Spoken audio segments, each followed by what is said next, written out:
Assalamualaikum warahmatullahi wabarakatuh.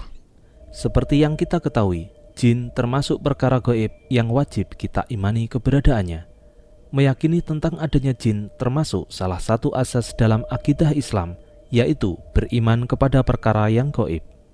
Allah Subhanahu wa Ta'ala berfirman, "Kitab Al-Quran ini tidak ada keraguan di dalamnya, petunjuk bagi mereka yang bertakwa, yaitu mereka yang beriman kepada yang gaib, yang mendirikan sholat dan menafkahkan sebagian rezeki yang kami anugerahkan kepada mereka." Di dalam ayat yang lain, Allah Subhanahu wa Ta'ala juga menjelaskan tentang keberadaan jin. Allah Azza wa Jalla berfirman, "Dan ingatlah ketika kami hadapkan serombongan jin kepadamu yang mendengarkan Al-Quran."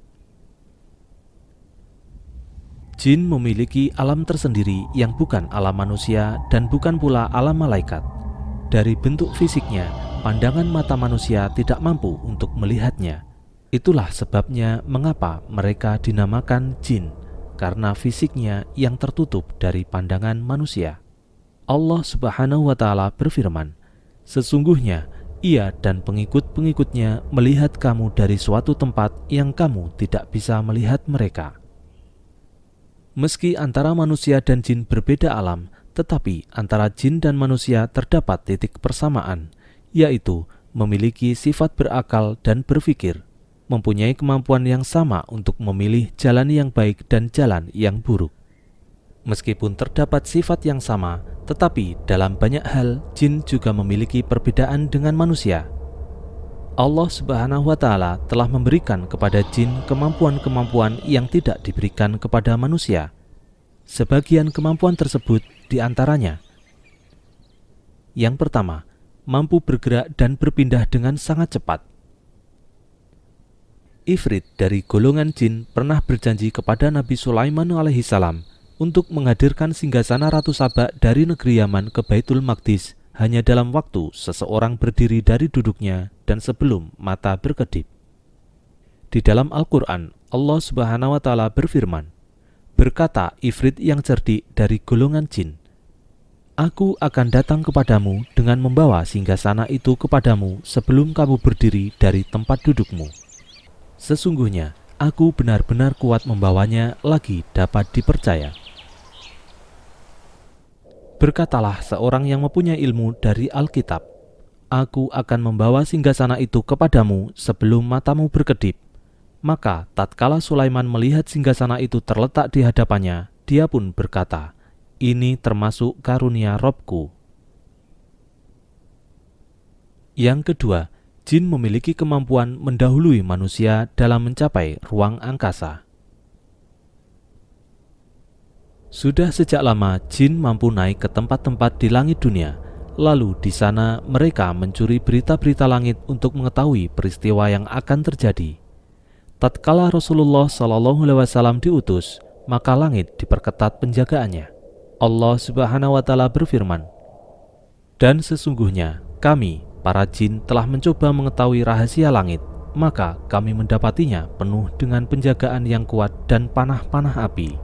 Dan sesungguhnya kami dahulu dapat menduduki beberapa tempat di langit itu untuk mendengarkan berita-beritanya. Tetapi sekarang, barang siapa yang mencoba mendengarkan seperti itu, tentu akan menjumpai panah api yang mengintai untuk membakarnya." Rasulullah SAW telah menjelaskan cara mereka mencuri dengar berita-berita langit. Dari Abu Hurairah radhiyallahu anhu, Rasulullah SAW bersabda, "Apabila Allah menetapkan perintah di atas langit, para malaikat mengepakkan sayap-sayapnya karena patuh kepada firman-Nya, seolah-olah firman yang didengar itu seperti gemerincing rantai besi yang ditarik di atas batu, sehingga memekakkan mereka. Tatkala hati mereka telah hilang dari rasa takut, mereka bertanya, 'Apa yang baru saja difirmankan oleh Tuhanmu?' Mereka menjawab, 'Perkataan yang benar, dan Dia maha tinggi lagi maha besar.' Ketika itulah jin-jin pencuri berita wahyu itu mendengarnya. Keadaan mereka seperti itu, sebagian mereka bertumpu di atas bagian yang lain. Maka ketika jin-jin pencuri berita yang di atas mendengar kalimat firman itu, mereka lalu menyampaikannya kepada yang ada di bawahnya, dan demikian seterusnya hingga disampaikan ke mulut tukang sihir atau tukang ramal. Akan tetapi, terkadang para pencuri berita itu terkena panah-panah api sebelum mereka sempat menyampaikan berita yang disadapnya itu. Dan kadangkala mereka sudah sempat menyampaikannya sebelum terkena panah api, lalu dengan satu kalimat yang didengarnya itulah tukang sihir atau tukang ramal melakukan 100 macam kebohongan. Yang ketiga, pengetahuan jin tentang teknologi. Allah Azza wa Jalla mengabarkan bahwa Dia telah menundukkan bangsa jin untuk Nabi Sulaiman alaihi salam. Bangsa jin banyak melakukan pekerjaan-pekerjaan untuk beliau yang menuntut kemampuan, kepandaian, dan kemahiran atau keahlian. Allah Subhanahu wa Ta'ala berfirman, "Dan sebagian dari jin ada yang bekerja di hadapannya di bawah kekuasaannya dengan izin Rabb-Nya. Dan siapa yang menyimpang di antara mereka dan perintah kami membuatnya merasakan azab neraka yang apinya menyala-nyala." Para jin itu membuat untuk Sulaiman apa yang dikehendakinya dari gedung-gedung yang tinggi dan patung-patung, dan piring-piring yang besarnya seperti kolam dan periuk yang tetap berada di atas tungku. Yang keempat, kemampuan jin untuk beralih rupa atau berubah bentuk. Jin memiliki kemampuan untuk beralih rupa atau berubah bentuk, baik menyerupai bentuk manusia maupun hewan.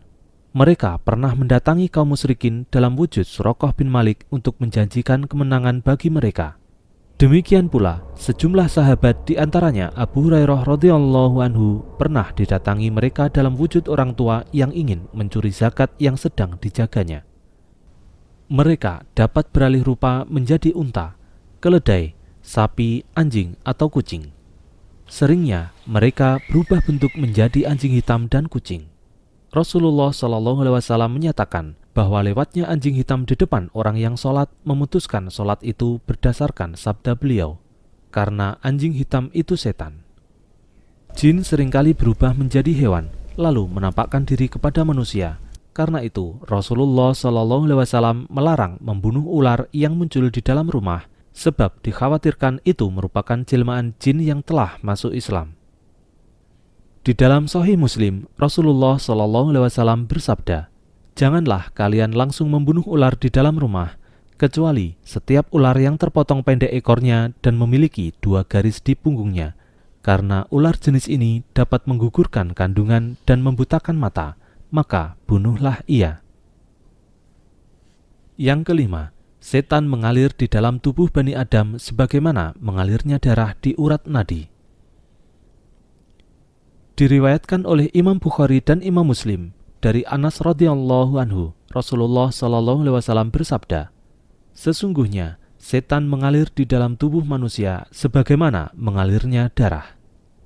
Demikianlah beberapa kemampuan jin yang diberikan oleh Allah Subhanahu wa Ta'ala. Wallahu a'lam bishawab. Wassalamualaikum warahmatullahi wabarakatuh.